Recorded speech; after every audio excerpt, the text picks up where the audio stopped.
দুর্নীতিবাজদের ক্ষমা নেই, কঠোর হুঁশিয়ারি প্রধানমন্ত্রীর। দ্রব্যমূল্যের লাগাম টেনে ধরার নির্দেশ। কোটা বিরোধী শিক্ষার্থীদের সাথে ছাত্রলীগের ধাওয়া পাল্টা ধাওয়ায় আহত কয়েকজন, আন্দোলন চালিয়ে যাবেন শিক্ষকরাও। বন্যা পরিস্থিতির উন্নতি হলেও দুর্ভোগে বানভাসীরা, তীব্র নদী ভাঙনে দিশেহারা উপকূলের বাসিন্দারা।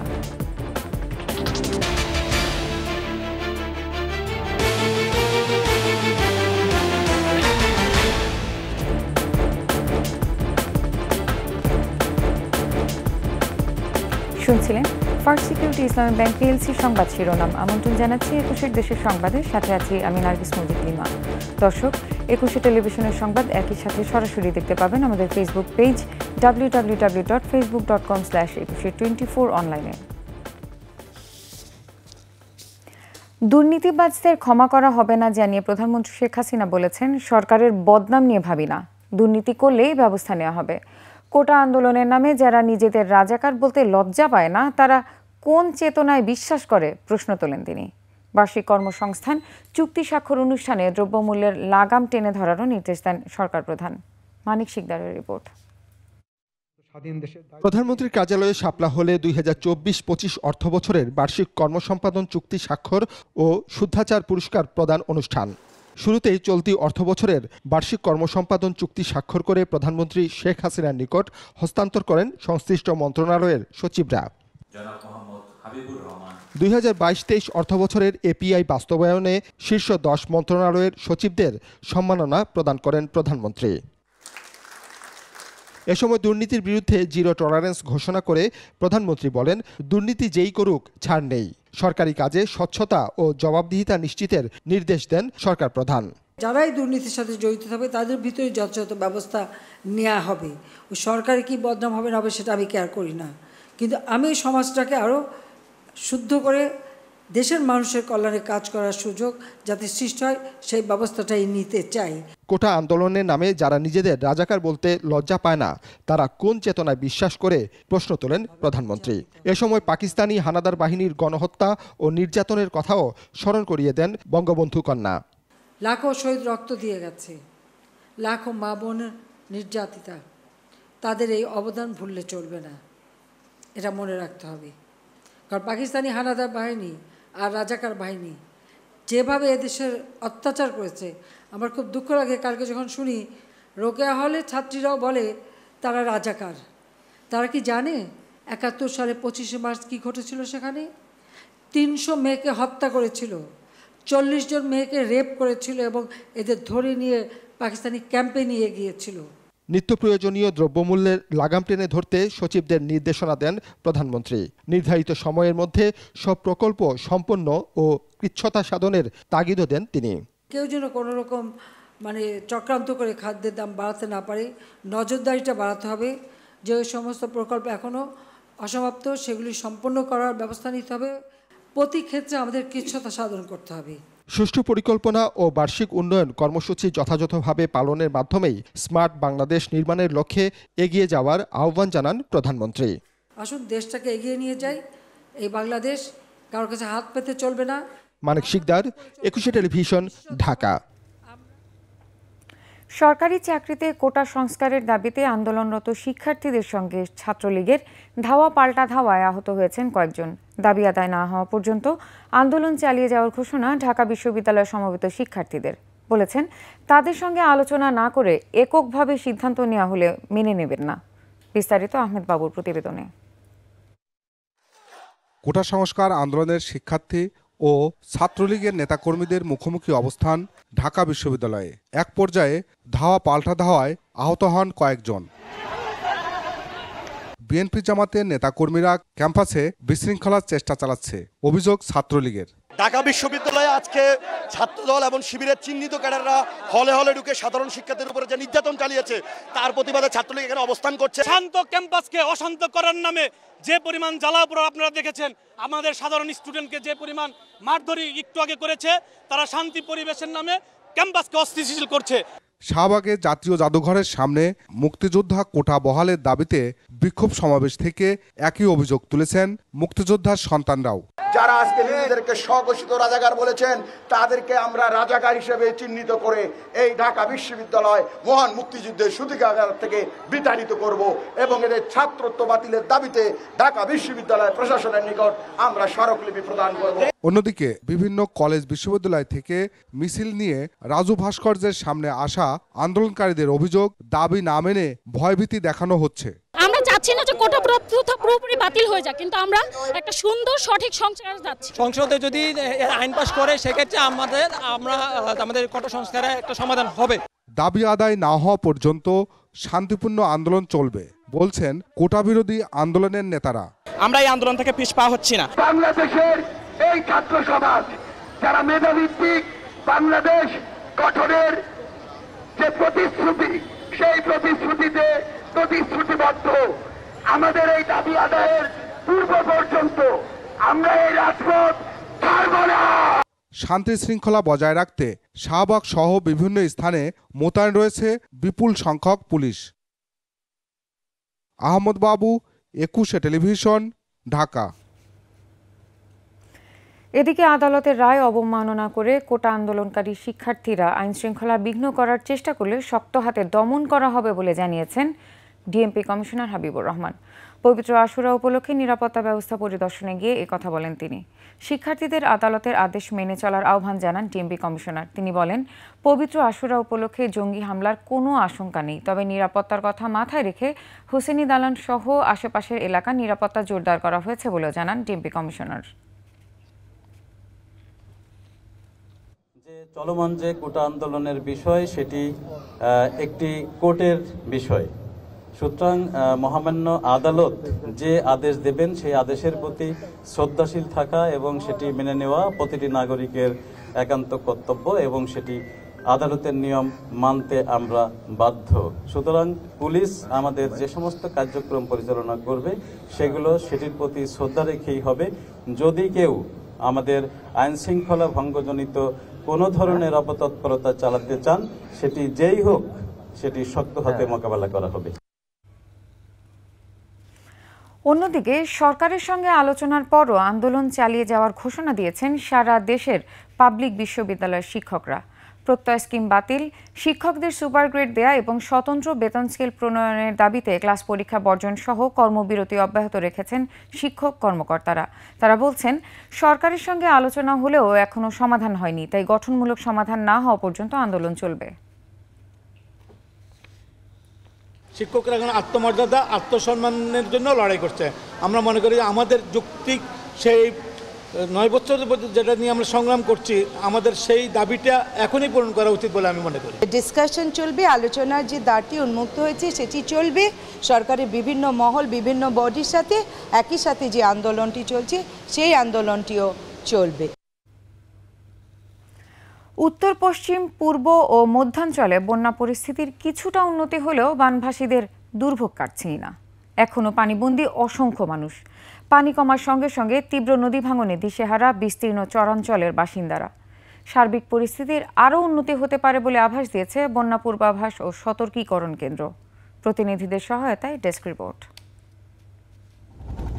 আবহাওয়া অফিস জানিয়েছে, ব্রহ্মপুত্র, যমুনা, তিস্তা, ধরলা, দুধকুমার নদীর পানি কমছে, যা আগামী 72 ঘন্টা পর্যন্ত অব্যাহত থাকতে পারে।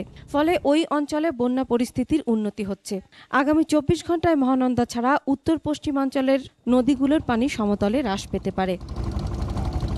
আত্রাই নদী সংলগ্ন সিরাজগঞ্জের বন্যা পরিস্থিতির উন্নতি হয়েছে, তবে শাহজাদপুরে বেড়েছে নদী ভাঙন।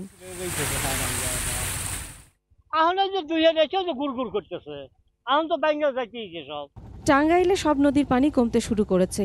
এতে বন্যা পরিস্থিতির কিছুটা উন্নতি হলেও বানভাসীরা রয়েছেন দুর্ভোগে। বন্যার পানি কমার সাথে সাথে শুরু হয়েছে নদী ভাঙন। জেলার 6টি উপজেলায় এখনও পানিবন্দী 47,000 মানুষ। জেলার 72টি শিক্ষা প্রতিষ্ঠানের কার্যক্রম বন্ধ রয়েছে।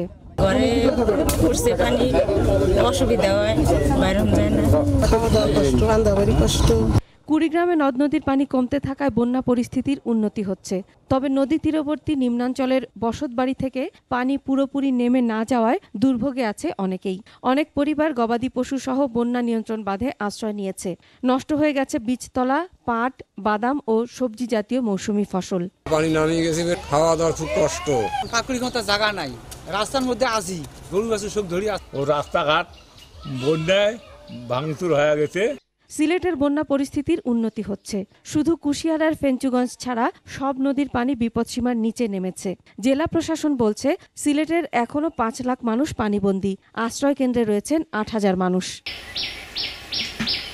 গাইবান্ধায় নদ নদীর পানি কমতে শুরু করলেও চরাঞ্চলে পানিবন্দী মানুষের দুর্ভোগ বাড়ছে। অধিকাংশ বিদ্যালয় মাঠে পানি ওঠায় সুন্দরগঞ্জ, গাইবান্ধা সদর, সাঘাটা, ফুলছড়ি উপজেলার চরাঞ্চলের 90টি শিক্ষা প্রতিষ্ঠানের পাঠদান বন্ধ রয়েছে। ধান খেত ডুবে গেছে, বীজতলা ডুবে গেছে, পাট ডুবে গেছে, অনেক বাড়িতে পানি উঠছে। হাঁস মুরগির অসুবিধা, গরু ছাগলের অসুবিধা, মেলা ভেসাও গেছে। এদিকে রাজবাড়ীর পদ্মায় তীব্র স্রোতে ফেরি ও লঞ্চ চলাচল ব্যাহত হচ্ছে। মাসুম আলিসা, 21 টেলিভিশন। নিচ্ছি সংবাদ বিরতি। যখন ফিরছি তখন অন্যান্য খবরের সঙ্গে আরও যা থাকবে। নেই শিক্ষক, কর্মকর্তা, কর্মচারী, ল্যাব ও যন্ত্রপাতি শূন্য। অনিশ্চিত ভবিষ্যৎ নোয়াখালীর এই আইএইচটি শিক্ষার্থীদের। আবার আমন্ত্রণ 21 দেশের সংবাদে। নেই শিক্ষক, কর্মকর্তা, কর্মচারী, ল্যাবে নেই যন্ত্রপাতি। কলেজ চালাচ্ছেন অধ্যক্ষ আর উপাধ্যক্ষ। শিক্ষার্থীদের আবাসিক হলে নেই বেড, চেয়ার, টেবিলও। হতাশ নোয়াখালীর কবিরহাটের ইনস্টিটিউট অফ হেলথ টেকনোলজি আইএইচটির শিক্ষার্থীরা। নোয়াখালী প্রতিনিধির পাঠানো তথ্যচিত্রে ডেস্ক রিপোর্ট। ঘড়ির কাঁটায় বেলা 11টা। ফাঁকা ক্যাম্পাসে শুনশান নীরবতা। চেয়ার টেবিল নিয়ে ফাঁকা ক্লাসরুম আর দৃষ্টিনন্দন প্রশাসনিক ভবনও। একরাশ শূন্যতার এ দশা নোয়াখালীর কবিরহাটের ইনস্টিটিউট অব হেলথ টেকনোলজি আইএইচটির। 15 শিক্ষক ও 20 কর্মকর্তা কর্মচারীর সব পদেই শূন্য রেখে শুরু হয়েছে 5 বিভাগের একাডেমিক কার্যক্রম। শিক্ষার্থীও ভর্তি হয়েছেন শুধু ল্যাবরেটরি মেডিসিন এবং রেডিওলজি অ্যান্ড ইমেজিং বিভাগে। একজন ভাইস প্রিন্সিপাল, একজন প্রিন্সিপাল আর 2জন গেস্ট টিচার ছাড়া আমাদের এখানে আর কোনো টিচারই নাই। ইনস্ট্রাক্টর থাকার কথা, আমাদের শেখানোর কথা, সেগুলোর সংকট এবং যন্ত্রপাতির সংকট সর্বোপরি তেমন নাই কিছু বললেই চলে। আবাসিক হল থেকে ছুটে এসে অনিশ্চিত ভবিষ্যতের শঙ্কা জানালেন শিক্ষার্থীরা। ভবিষ্যতে একজন দক্ষ টেকনোলজিস্ট হতে হলে আমাদের অনেক অভিজ্ঞতার প্রয়োজন, যেটা আমরা কিছুই পাইতেছি না। আমরা খাওয়ার জন্য অ্যারেঞ্জমেন্টটা নাই, আর আমাদের বাবুর্চির ব্যবস্থা নাই। হলে নেই বিছানা বা চেয়ার টেবিল। ভর্তুকির বদলে কিনে খেতে হচ্ছে খাবার, নেই নিরাপত্তাও। শোয়ার জন্য খাট প্রয়োজন। স্টুডেন্ট হিসেবে আমাদের চেয়ার টেবিলটা খুবই প্রয়োজন, যেটা আমরা সরকার থেকে পাওয়ার কথা, কিন্তু নতুন ইনস্টিটিউট হিসেবে আমরা এখনো সরকার থেকে এই যে সব জিনিসগুলো পাইতেছি না। দৈন্যতা স্বীকার করে কর্তৃপক্ষ বলছেন মন্ত্রণালয়ে পাঠানো হয়েছে চিঠি, দ্রুতই মিলবে সমাধান। আমাদের লজিস্টিক এই জিনিসগুলো হয়তো সরকার যেহেতু এটা চালু করছেন, আশা করি খুব শীঘ্রই এগুলো পেয়ে যাব। জনবল নিয়োগ সহ ল্যাব স্থাপনে অনিশ্চয়তার দ্রুত সমাধান চান শিক্ষার্থীরা। খুরশিদ আলম মুকুল, 21 টেলিভিশন। সিলেটের কোম্পানিগঞ্জ সীমান্তে ভারতীয় খাসিয়াদের গুলিতে 2 বাংলাদেশি নাগরিক নিহত হয়েছেন। রাতে নাজিরের গাঁও কাওয়ারটুক 1253 পিলারের কাছে এই ঘটনা ঘটে। স্থানীয়রা জানান কয়েকজন বাংলাদেশি সীমান্তের কাছে যায়। এ সময় ভারতীয় খাসিয়ারা তাদের লক্ষ্য করে কয়েক রাউন্ড গুলি ছোড়ে। এতে ঘটনাস্থলে মারা যায় কালাইরা কবলাটুক গ্রামের আলী হোসেন এবং কাউসার আহমেদ। খবর পেয়ে মরদেহগুলো উদ্ধার করে নিয়ে আসে বিজিবি।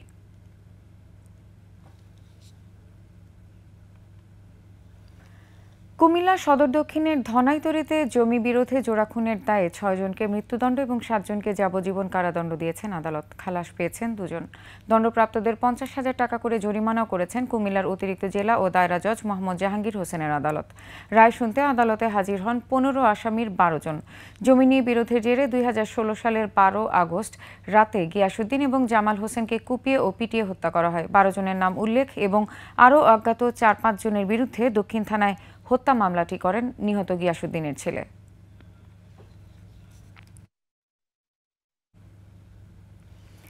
ইন্টার্ন চিকিৎসক অপরাজিতা রায় আখির আত্মহত্যায় প্ররোচনা দানকারীদের সাজার দাবিতে দ্বিতীয় দিনের মতো ক্লাস পরীক্ষা বর্জন এবং বিক্ষোভ করেছেন সাতক্ষীরা মেডিকেল কলেজের শিক্ষার্থীরা। সকাল থেকে কলেজের একাডেমিক ভবনের নিচতলায় অবস্থান নেন শিক্ষার্থীরা। তাদের অভিযোগ, কয়েক মাস আগে গাইনি বিভাগের প্রধান অধ্যাপক ডাক্তার শঙ্কর প্রসাদ বিশ্বাসের ছেলে ডাক্তার রাহুলের সাথে পারিবারিকভাবে বিয়ে হয় আখির।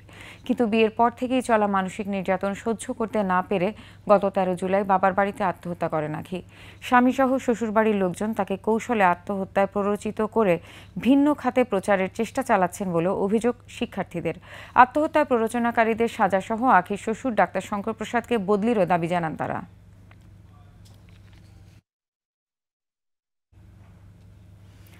কাস্টমস প্রজ্ঞাপন ও হয়রানিমূলক আইন বাতিলের দাবিতে বিক্ষোভ করেছে Benapole customs C&F agent association. সকালে কাস্টমস হাউসের সামনে কেন্দ্রীয় কর্মসূচির অংশ হিসেবে বিক্ষোভ করেন C&F এজেন্টরা। দাবি মানা না হলে বৃহত্তর আন্দোলনের হুঁশিয়ারিও দেন তারা। আন্দোলনকারীদের দাবি, কাস্টমস আইন 207-এ C&F এজেন্টদের বাদ রেখে কুরিয়ার সার্ভিসকে মাল ছাড়ানোর অধিকার দেওয়া হচ্ছে। এতে মানবেতর জীবনযাপন করবে হাজার হাজার C&F এজেন্ট ও তাদের পরিবার।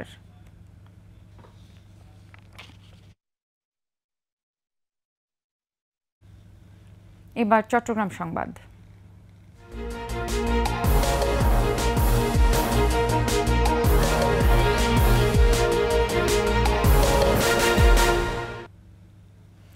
চট্টগ্রাম শাহ আমানত আন্তর্জাতিক বিমানবন্দরে কোকেন সহ এক বাহামান নাগরিককে আটক করেছে আইনশৃঙ্খলা রক্ষাকারী বাহিনী। বাহামান নাগরিক স্টেলিয়া সান্তানিয়ার ব্যাগেজ তল্লাশি করে প্রায় 4 কেজি কোকেনের প্যাকেটটি পাওয়া যায়। তিনি গত 12 জুলাই এমিরেটস এয়ারের একটি ফ্লাইটে ব্রাজিলের সাও পাওলো থেকে দুবাই ট্রানজিট করেন। এরপর গত 13 জুলাই শাহ আমানত আন্তর্জাতিক বিমানবন্দরে আসেন। সকালে বিমানবন্দরে লাগেজ সংগ্রহ করতে গেলে সন্দেহ হয় আইনশৃঙ্খলা রক্ষা বাহিনীর। পরে তার ব্যাগেজ তল্লাশি করা হয়। প্রতিযোগিতামূলক বিশ্বে টিকে থাকতে যুগোপযোগী উচ্চশিক্ষার বিকল্প নেই বলে মন্তব্য করেছেন চট্টগ্রাম উন্নয়ন কর্তৃপক্ষ CDA চেয়ারম্যান মোহাম্মদ ইউনুস। দুপুরে নগরীর একটি কনভেনশন হলে ইউনিভার্সিটি অফ সায়েন্স অ্যান্ড টেকনোলজির ওরিয়েন্টেশন প্রোগ্রামে ছিলেন তিনি। ইউএসটিসির ভারপ্রাপ্ত প্রফেসর মোহাম্মদ সোলাইমানের সভাপতিত্বে এতে বক্তব্য দেন দৈনিক আজাদীর সম্পাদক M.A. মালেক, চট্টগ্রাম ইঞ্জিনিয়ার্স ইনস্টিটিউশনের চেয়ারম্যান ইঞ্জিনিয়ার M.A. রশিদ সহ অন্যরা। উচ্চশিক্ষা গ্রহণের পাশাপাশি নৈতিক মূল্যবোধ সম্পন্ন নাগরিক হয়ে ওঠার আহ্বান জানান বক্তারা।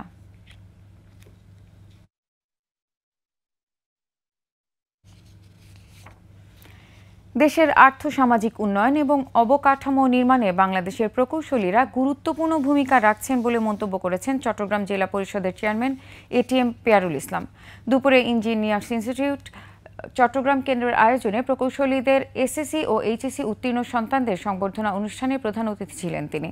ATM পেয়ারুল ইসলাম বলেন, প্রধানমন্ত্রী ঘোষিত স্মার্ট বাংলাদেশ বিনির্মাণে বাংলাদেশের প্রকৌশলীরা দক্ষতার পরিচয় দিয়েছেন। অনুষ্ঠানে সংবর্ধিত শিক্ষার্থী এবং ক্রীড়া প্রতিযোগিতায় বিজয়ী ও অংশগ্রহণকারীদের পুরস্কৃত করা হয়।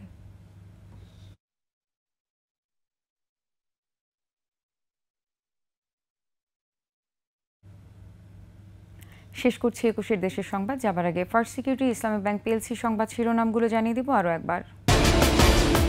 দুর্নীতিবাজদের ক্ষমা নেই, কঠোর হুঁশিয়ারি প্রধানমন্ত্রীর, দ্রব্যমূল্যের লাগাম টেনে ধরার নির্দেশ। কোটা বিরোধী শিক্ষার্থীদের সাথে ছাত্রলীগের ধাওয়া পাল্টা ধাওয়ায় আহত কয়েকজন, আন্দোলন চালিয়ে যাবেন শিক্ষকরাও।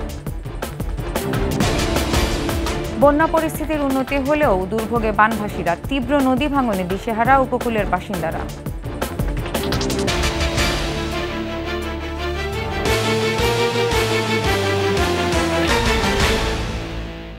সর্বশেষ সংবাদ জানতে ডায়াল করুন 2021 নম্বরে আর ভিজিট করুন 21a-tv.com ওয়েবসাইটে। এছাড়া ফেসবুকে ভিজিট করতে পারেন www.facebook.com/2124 অনলাইনে। এতক্ষণ সাথে থাকার জন্য ধন্যবাদ।